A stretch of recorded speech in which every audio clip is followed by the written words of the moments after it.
O'Reilly. You need parts? O'Reilly Auto Parts has parts. Need them fast? We've got fast. No matter what you need, we have thousands of professional parts people doing their part to make sure you have it. Product availability. Just one part that makes O'Reilly stand apart. The professional parts people. O'Reilly Auto Parts. For all you elk hunters out there, chasing turkeys is basically the same thing.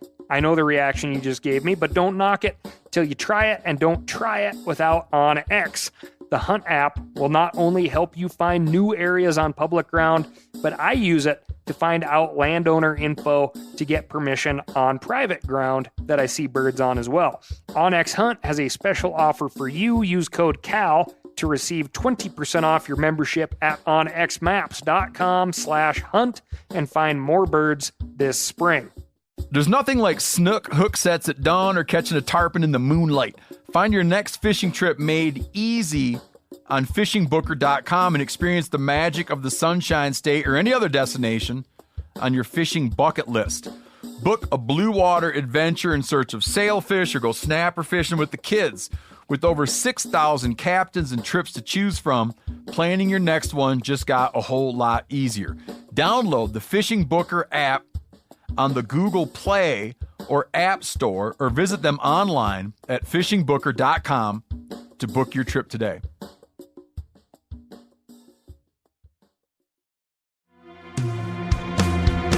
From MeatEater's World News Headquarters in Bozeman, Montana, this is Cal's Weekend Review presented by Steel. Steel products are available only at authorized dealers. For more, go to steeldealers.com. Now, here's your host, Ryan Cal Callahan.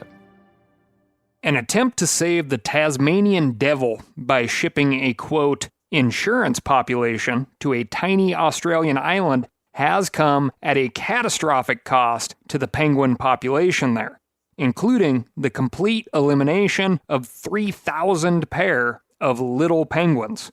That's like 6,000 total birds if you aren't into the whole brevity thing.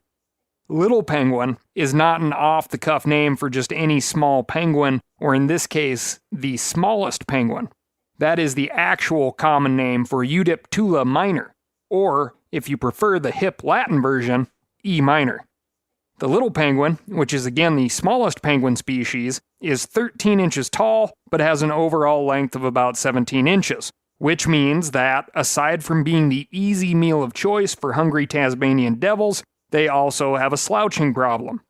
Maria Island is a secluded island national park off of the east coast of Tasmania. A former convict station, the island is accessible by ferry and, according to the national park website, is a hotspot for birdwatchers.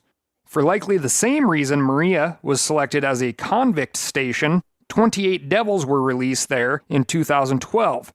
That population grew to over 100 individuals by 2016. Island life was good. On mainland Australia, devils face disease such as facial tumor disease, as well as many man-made threats ranging from habitat loss to prolific run-ins with domestic dogs. I'm going to give you a few fun devil facts. Devils are marsupials, and the largest carnivorous marsupial. They are relative in size to a small dog and weigh in about 18 pounds. But this small dog's got bite, with one of the strongest bites per unit body mass of any predatory land mammal. They have a jaw structure similar to that of the hyena, another notable biter. They give birth to roughly 30 young, but female devils only have 4 nipples, so the young fight to the death inside her pouch for milk. Devils are known for their ferocity around food, which, if you consider the fact that they literally had to kill the majority of their brothers and sisters just to get to the stage in life where they could be defensive around solid food, it all makes a lot of sense. Their Latin name is Sarcophilus harrisi, aka Harris's flesh lover. Don't go putting that in the Google search bar, okay, kids? At the time of the transfer of the original 28 devils, the facial tumor disease was thought to be threatening enough to put the entire Tasmanian devil population at risk. which is why geographically isolated locations such as Maria Island were sought out. If your Jurassic Park-o-meter is going off, yes, Michael Crichton continues to teach us that history is doomed to repeat itself when it comes to transplanting animals to tiny islands, even when the best of intentions are at work. Despite having several possible alternative prey species on the island, including Tasmanian pademelon, which is not a melon, it's visually at least a 14-pound marsupial that resembles a cross between a kangaroo and a woodchuck, with pretty darned cute cottontail rabbit ears. Forester kangaroos are also on the island, which is the second largest marsupial in Australia, with a possible overall height of over 6.5 feet and weighing in at over 150 pounds. In addition to that, there's Bennett's wallabies, which come in about the 40-pound range, the populations of which were previously so prolific they had to be managed by annual culls, which all sounds like you put a predator in an area where they have a lot of variety to pick on. It's good on paper. They can go from similar-sized animals to smaller-sized animals to take on a 150-pound animal. But if you are an 18-pound meat eater, even a spunky one like the devil, chances are the low-hanging fruit, the little penguins, are what is going to attract your eye over the daunting task of waiting for some 140-pound butt-kicking kangaroo to maybe tip over dead somewhere so you can go gnaw on it. You can feel bad for the little penguins, only because the arrival of devils was due to man putting them there. There are many healthy populations of little penguins, some as far away as South America, which, here's a fun fact for you. If you are a member of a population that pops up outside of the known range of your population, you are called a vagrant, meaning that little penguins can be found and are assumed to be from this general area of Australia, New Zealand, Tasmania, where they are common. The uncommon populations, like those in Chile or South Africa, would be vagrant populations. By the way, what do you call a little penguin in Chile? Pinguino pequeño. Take that one home. Now, in contrast, the distribution of Tasmanian devils is very small and teetering on getting smaller. Hence the attempts to find new homes, void of disease and dogs like Maria Island. The International Union for the Conservation of Nature classified the Tasmanian devil as endangered in 2009. Kind of want to say like, that's all, folks. This week, we've got bear attacks, wolf robots, human fishing lures, and so much more. But first, I'm going to tell you about my week. And my week was wild, to say the least. Met some new friends in Southern California. We loaded a mountain of gear onto 2 small boats and shoved off for Catalina and San Clemente Islands. Our primary goal was white sea bass, an interesting species that migrates from Baja California in the south up to as far as southern Oregon in the north. WSB, white sea bass, is a highly sought food fish. It's a bright white flesh, and these bass are meat sticks. Lots of yield, big muscles on a sturdy spine with not all that much bone structure. An 88-pound fish is the world record. That one was caught off of Baja California, Mexico. Currently, the state of California is funding, in part with the Hubs Institute, a captive rearing program to try and revive wild WSB stocks. Decades of gill netting and liberal harvest quotas supported by market demand had the all-too-often outcome that we know, the realization that, holy crap, this fish isn't an endless resource. We can make an impact. To make matters more interesting, there are plenty of questions left to answer as far as best practices for estimating the overall population, what's happening on the Mexico side of the border, what ideal spawning conditions and habitats really are, and how exactly that goes down, and, most importantly to us anglers, how exactly can we keep fishing them both recreationally and for the market without hurting the overall population, making this sustainable in the right way. All good questions. Couple of things I found super interesting about our trip, which was a spearfishing trip, was no matter where you go or what type of electronics you have on the boat, you still have to put your face in the water to understand what's going on. The kelp forests are absolutely incredible, and forests they are. 50, 60, 70, 80 foot tall, constantly moving forests, complete with dark, forbidding zones akin to old-growth timber and small openings bathed in warm, glowing sunlight similar to an underwater meadow. Gorgeous. And you have to swim and dive over and over and over in order to pick them apart. The fancy sonar cannot tell you what is in the kelp forest. You have to see for yourself, and it is addicting. I got a fancy new Garmin dive watch, and one day I recorded over 86 dives. That's a lot of swimming for a landlocked guy like myself. The crew I was with, Joel Osteen and Ryan Moore, who represent Rife Spearfishing, I'm sure they put up some much more serious numbers than I did. I came away with nothing. No shots fired over the course of 3 full days. Full send. There were opportunities at other species like calico bass and sheephead, but it began to feel like those species were, let's say grouse on a late season rifle elk hunt, where every ridge you sneak up to has a few grouse on it. But if you shift your focus and go to hunting grouse, you're not going to be ready for the 6-point bull that may be on the other side of the ridge just in front of you. Ryan Moore did smack a sheephead, which is a really gorgeous fish, a wrasse. They can be found from the Gulf of Mexico up north to Monterey Bay. Slow-growing reef fish. They also have had some serious ups and downs as a species. They all start as female. Then the dominant fish, possibly the fish that just gets more food the fastest, will turn into a male, as in it grows gonads. The male has a territory which includes a den to hole up in at night and hunting grounds. It will defend its territory and will breed with multiple females, whom he also tries to defend. On top of that, the male grows a much more pronounced forehead and white chin, complete with some really beautiful, pearly white canine-looking teeth reminiscent of old snort. As we all know at this point, slow-growing fish that take a while to hit sexual maturity, especially ones that have to selectively grow their own males, are also susceptible to overharvest. So please keep that in mind and take responsibly. A special occasion fish, not an every occasion fish. Lastly, it dawned on me how strange spearfishing is on this trip. How in many circumstances it is actually an appropriate way to fish. Hard to cast a line, net, or again use some fish-finding sonar in some of this kelp forest. Despite that, my brain still doesn't recognize the sport as all that practical, especially when I realize that the act of repeatedly diving, and in the case of like yellowtail or even the sheephead, I was just using myself as a piece of fishing tackle. Fall to the bottom, see what comes in. Swim slowly to the top, swim or drift a few yards, fall all the way to the bottom, like an awkward speed jig. Hopefully you will get to see all of this last adventure, California white sea bass, in a future episode of the YouTube show Cal in the Field.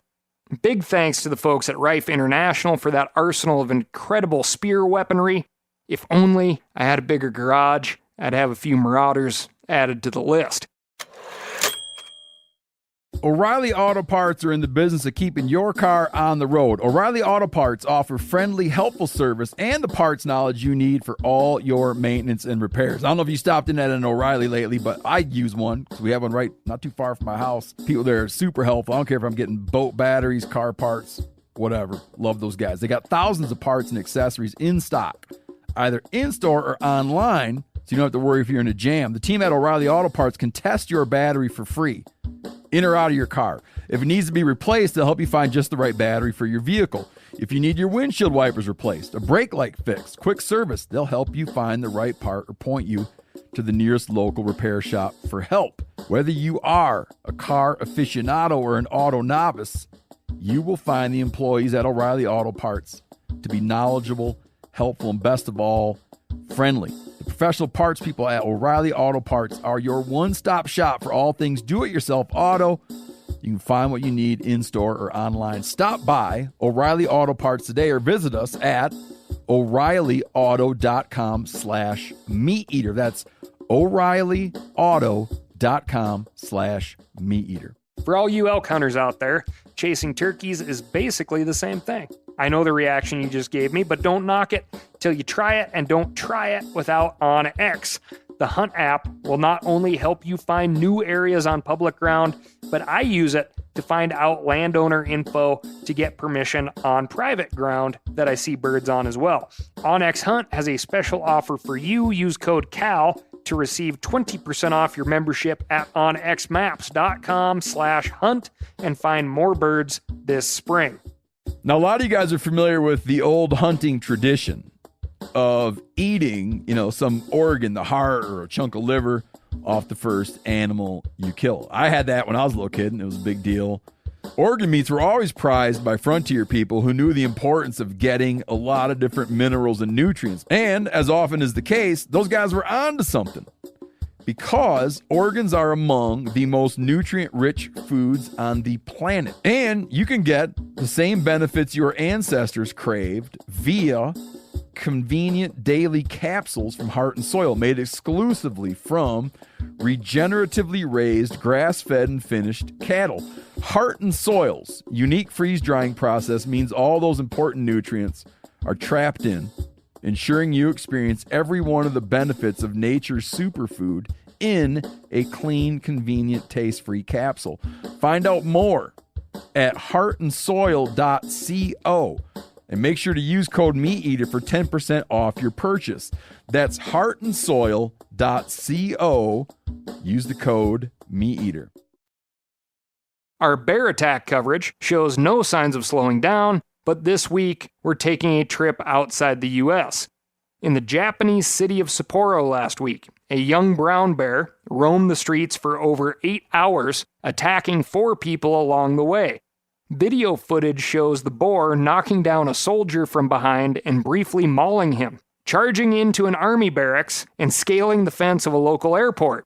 The Japanese military must not have been trained up on bear defense.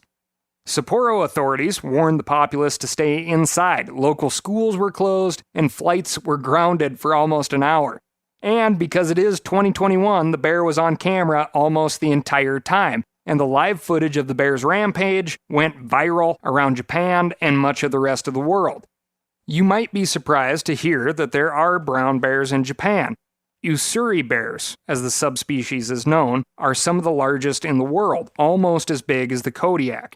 Their range extends from Hokkaido, the northern Japanese island where Sapporo is located, across to the Russian-held islands in the same archipelago. That means they're closely related to Russian mainland bears.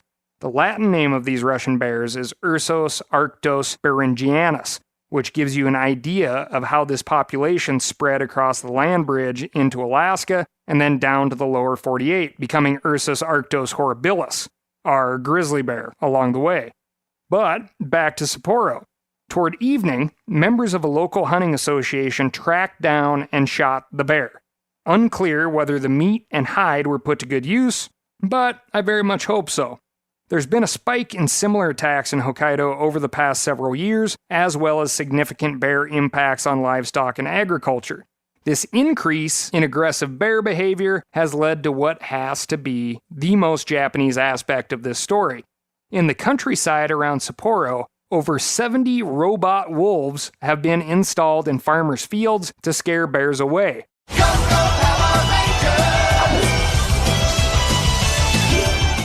That's right. There are shaggy, lupine automatons in the fields of Japan, powered by a nearby solar panel. These robo-wolves come complete with glowing red eyes and emit howls and machinery sounds up to 90 decibels, which is as loud as a Stihl MS-880 Magnum chainsaw. If you need a visual reference, and you're a fan of the Joe Rogan Experience, that werewolf Joe keeps in his studio is a solid reference to what the Japanese are using as bear deterrents. Not surprisingly, the suspected primary reason for the uptick in bear aggression is not so techy. Acorns are on boom and bust cycles. Currently, it's a bust in Japan. This acorn bust is thought to be the one factor driving these bears into populated areas. Local groups have sprung up to carry store-bought acorns into the woods for bears to eat. In my experience, feeding bears tends to not keep them away from people, But I haven't been on any of these acorn-spreading excursions around Sapporo, so I'll mind my own beeswax on this one. I was interested to read about the hunting group that eventually took down the bear because Japan is one of the most difficult places in the world to get the legal clearance to hunt. You have to pass vision, hearing, and general fitness tests, as well as a criminal background check and a mental competence exam from a doctor. After you pass a hunting-specific written test, you get a hunting license that's good for 3 years. But then, you have to start an entirely separate application to possess a gun to hunt with. More background checks, written and in-person tests. Then police interviews with your employer, family, and friends, and neighbors. Once you pass all this, you can own a shotgun. But then, you have to wait 10 more years. That's right, an entire decade before you can own a rifle. All of this to say, I would love to meet these Sapporo hunters who shot, and let's hope ate, this bear. I'll bet that these folks are people with serious passion, to at least hunt their way through all that paperwork. But if you want to hunt Japan, don't count it out yet. Hunting red tape might be changing as deer and boar populations have exploded over the last decade, with fewer and fewer people going after them. Local governments have been running the same kind of recruit, retain, reactivate campaigns that we have started here in the US. And so, in the other most Japanese part of this story, more women and young people are starting to hunt in Japan, in part due to the popularity of a manga series called Sanzoku Diary, an autobiographical story of a young urban guy who learns to hunt small game with an air rifle and cook it for himself and his friends. Manga, for those of you who don't know, is a graphic novel, comic books for the neophytes. Interesting to know that there's a manga version of MeatEater out there. Moving on. An animal shelter in Chicago has released over 1,000 feral cats into the city streets in an effort to control the skyrocketing rat problem there. The so-called Cats at Work program got a lot of news coverage, so I won't dwell too long on the story itself. I will say that a lot of outlets made it seem like the government of Chicago dropped 1,000 cats all at once on the city like a plague of locusts. In fact, since about 2011, a private shelter that runs a trap, neuter, release program has been placing about a dozen cats per month with homes or businesses to try to control the rat populations. But even without a sudden cat blizzard, this is still plenty bad. Trap, neuter, release programs have been shown to be useless in reducing feral cat populations, and cats are actually much better at spreading rabies than rats are, as well as the very unpleasant parasite toxoplasmosis. Defenders of the scheme say that the program provides food and water for the feral cats so that they won't hunt birds for food, but it's well established that the drive to kill birds is completely independent of hunger, and a well-fed and healthy cat is just a more powerful and efficient hunter. As we've covered many times, outdoor pet cats and feral cats are one of the most dangerous invasive species in the world, killing as many as 2.4 billion birds, that's billion with a B, every year here in the continental US. They have contributed to the extinction of an eye-watering 63 different bird species, and several others are right on the brink due to cat predation, including the piping plover and the uau, or Hawaiian petrel. What I truly do not understand is how people who own cats can so stubbornly ignore the problem. Cat people are some of the most ardent defenders of animal welfare around. Propose a bear hunting season in a new state and see who comes after you. Methods for preventing cat predation are well known and easy. Keep them inside, and if they can get outside, put them in a colorful, wideband collar, at a minimum with a bell on it, so that birds can have a chance. In one study confirming the impressive effectiveness of the brightly colored collars, only half of the cat owners who participated in the first half of the study returned for the second half of the study. After the trial ended, 80% of the participants said they wouldn't use the collars again because the cats seemed not to like them. Which is the whole point. The cats love killing birds, small mammals, and reptiles, and are in fact waiting until their owners die to feast on their corpse.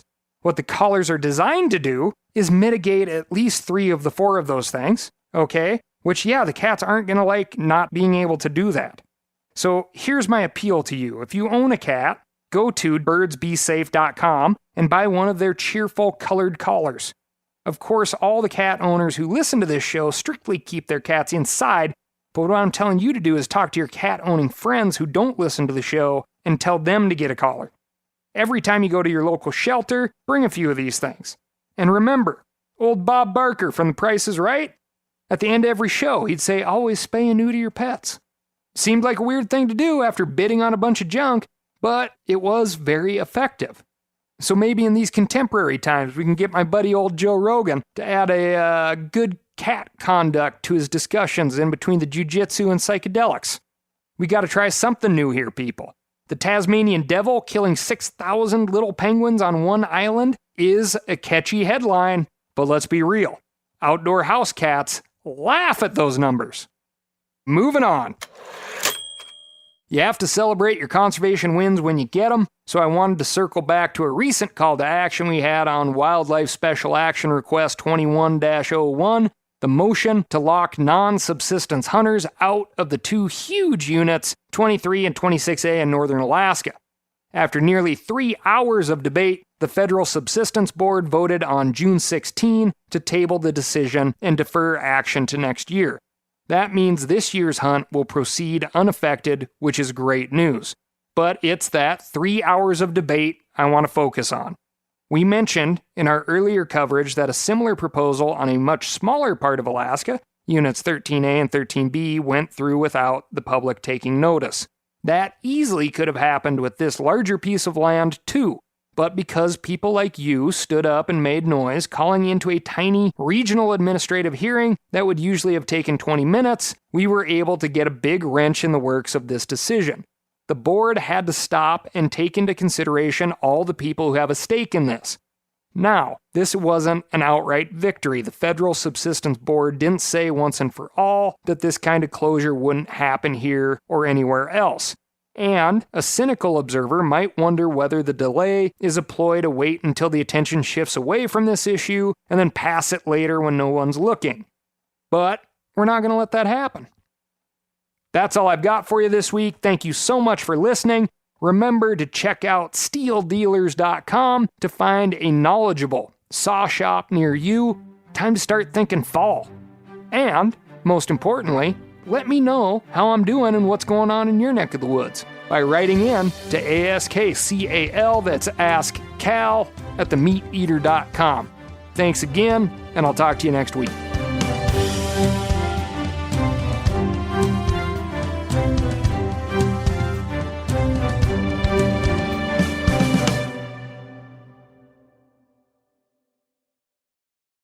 I'm sure a lot of you guys remember the old ceremonial hunting tradition of eating the heart out of the first animal you kill. Meat from those organs are among the most nutrient-rich foods on the planet. You can get those same benefits your ancestors craved via convenient daily capsules from Heart and Soil. Find out more at heartandsoil.co. And remember, use code MeatEater for 10% off your purchase. Hey, I just sat down with the owners and operators of Maui Nui Venison. They're on a mission to balance axis deer populations on Maui while giving back to the community and run a totally sustainable operation. For folks like me who want to get your own meat but aren't always successful, you can become a snack subscriber, get some axis deer sticks sent right to your door. Visit MauiNuiVenison.com. That's MAUINUI. venison.com and use promo code CAL for 20% off your first order.